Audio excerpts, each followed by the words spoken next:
You stand accused of murder. You stand accused of treason. How do you answer these charges, Lord Baelish?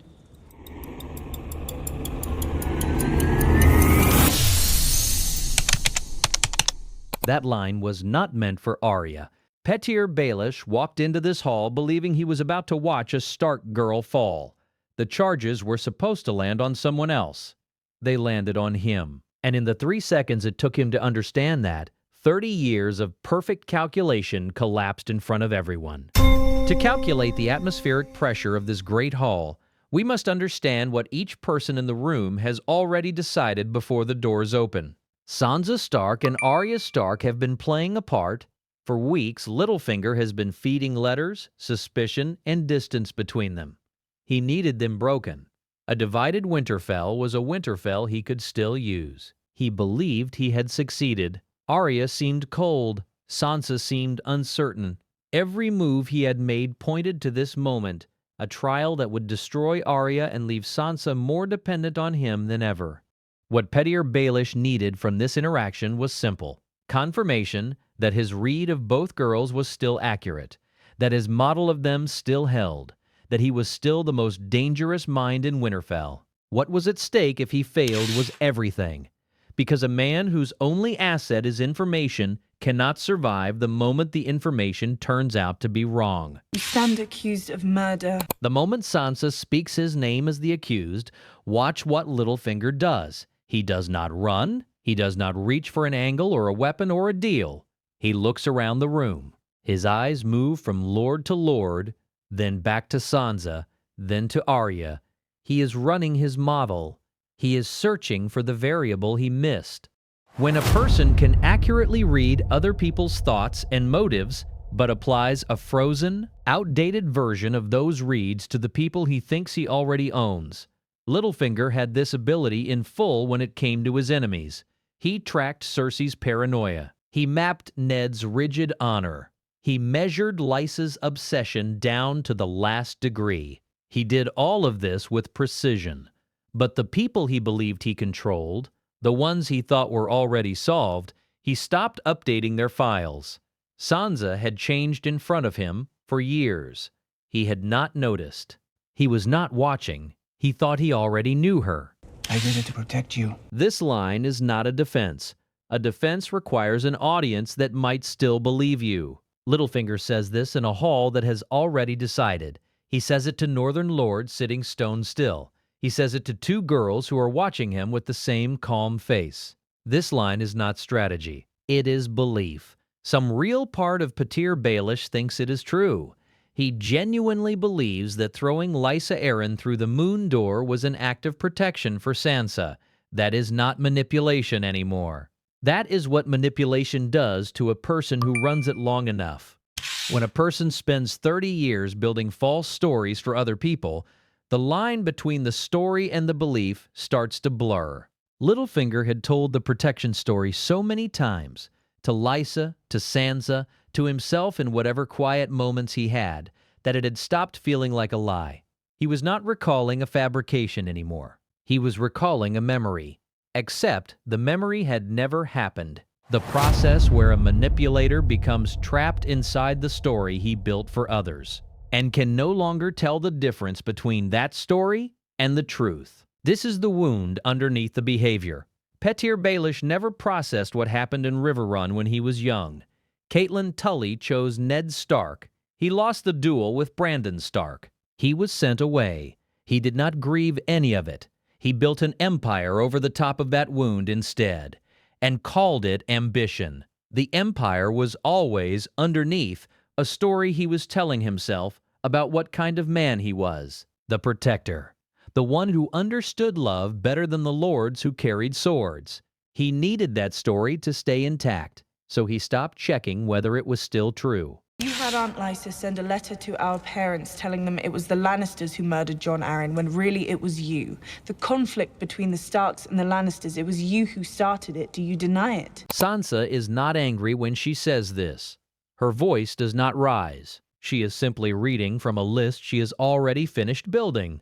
Every item on the list is a decision Littlefinger made that he had already explained to himself with a better story. The letter to Winterfell blaming the Lannisters, that was the move that started the war between two great houses and killed thousands of people. He had a story for it. He always had a story for it. The stories just never survived contact with someone who had already read all of them. Littlefinger answers, "I know of no such letter." He says it without flinching. And this is the full collapse. He is not lying to the room. He is lying to himself, in public, in real time. The letter existed. Bran has seen it. Sansa has traced it. Every person in this hall knows the letter existed. But Littlefinger's internal model has no entry for this version of events. His model says he is the unseen hand, the man who moves things from behind the curtain.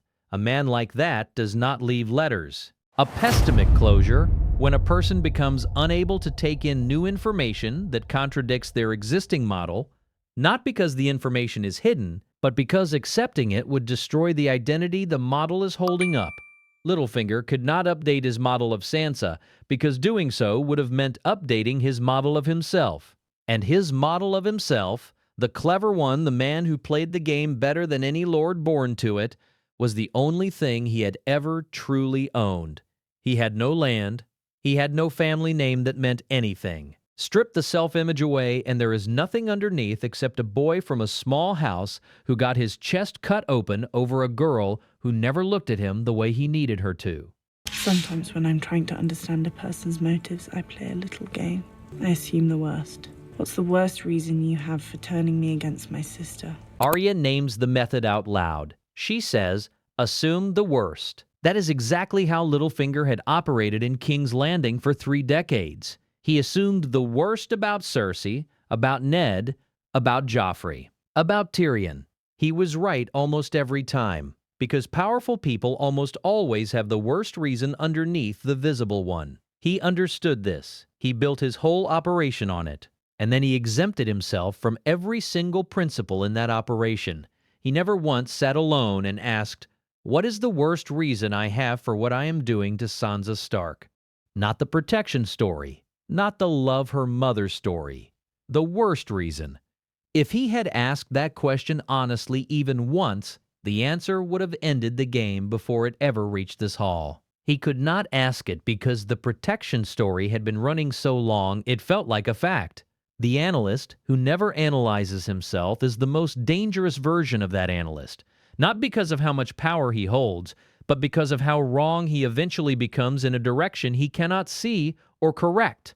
Reflexive immunity, the unconscious exemption a skilled reader of people builds for himself, where all the rules he applies outward are blocked from being applied inward. It is not stupidity. It is not simple arrogance. It is a structure. Littlefinger's whole system required him to be the one watching, never the one being watched. He had no process for the moment he became the subject of the analysis instead of the analyst. The system was never built to handle that input. So when it arrived, when Sansa turned his own method directly at him, there was no response protocol. He scanned the room one more time. He looked at the lords. He looked at the sisters. He was still searching for the angle. There was no angle. He had built a world with no exit for himself. I loved you more than anyone. And yet you betrayed me. He goes back to the beginning, not to the veil, not to the 30 years of schemes, not to any king or castle or letter. He goes back to a boy in Riverrun who loved a girl named Catelyn Tully and never had her. Every move Petyr Baelish ever made traces back to that loss. Not the loss of Catelyn as a person, but the loss of the story about himself that she was supposed to confirm. He was supposed to be the man who won despite having nothing. She was the first evidence that the story might be wrong. He did not grieve the evidence. He buried it under the Empire. Sansa does not answer the love claim. She answers the betrayal. And yet you betrayed her. Then, and yet you betrayed me. The word yet carries everything. It does not say the love was fake. It places the love right next to the action and lets the distance between them speak. That distance is the whole case. That distance is 30 years of a man who loved people inside the story he told about himself. while causing real damage to the actual people standing in front of him. He drops to his knees. There is nothing left, no gambit, no room, no exit, only the original wound, unprotected, on the floor of the hall of the family he broke from the beginning. But here is what the show never told you.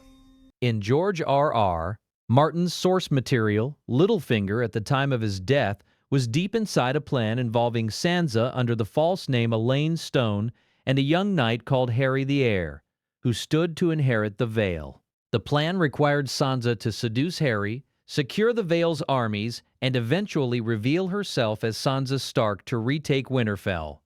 He was teaching her his methods. He needed her to be good at them.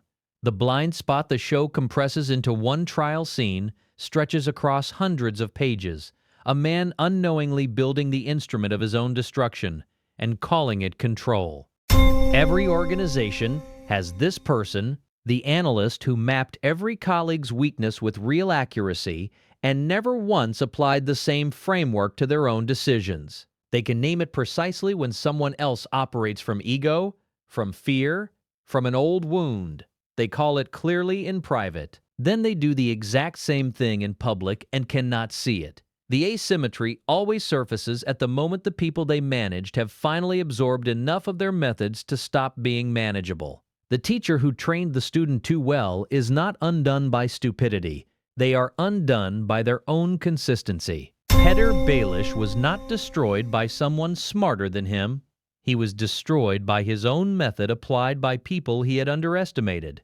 The question is not whether he could have seen the trap coming. Could Littlefinger have survived if he had used his own rules on himself? Or would that level of self-honesty have made the entire empire impossible to build in the first place? Drop your thoughts in the comments below. I'll see you in the next.